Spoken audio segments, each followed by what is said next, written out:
உனக்கு பலம் கொடுத்தவர் கர்த்தர். உனக்கு சம்பாத்தியத்தை கொடுத்தவர் கர்த்தர். உனக்கு குடும்பத்தை கொடுத்தவர் கர்த்தர்.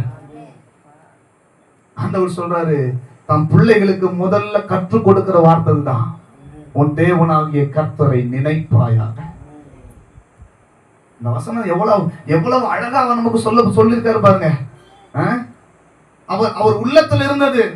அது 16வது வசனத்திலிருந்து பாத்தீங்கன்னா, உன் பிதாக்கள் அறியாத மன்னாவினால் வனாந்தரத்திலே உன்னை போஷித்து வந்தவருமான உன் தேவனாகிய கர்த்தரை நீ மறவாமலும், என் சாமர்த்தியமும் என் கைபலனும் இந்த ஐஸ்வர்யத்தை எனக்கு சம்பாதித்தது என்று நீ உன் இருதயத்தில் சொல்லிக் கொள்ளாமலும் இருக்க எச்சரிக்கையாயிருந்து உன் தேவனாகிய கர்த்தரை நினைப்பாயாக.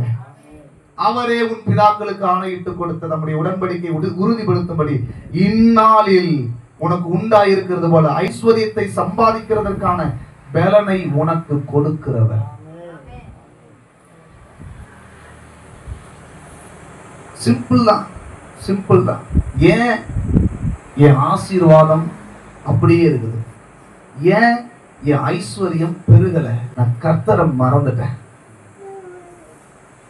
அவர் எனக்கு கொடுத்த மிகப்பெரிய வெகுமானங்கள், சன்மானம் என்ன தெரியுமா? தன்னுடைய தியாகமாகிய இயேசு கிறிஸ்துவின் உயிர், தன்னுடைய ரத்தம். நான் அதை மறந்துட்டேன். நான் அதை மறந்ததுனால எனக்கு வர வேண்டிய அந்த நன்மை தடைபட்டு போய் நிற்கிறது.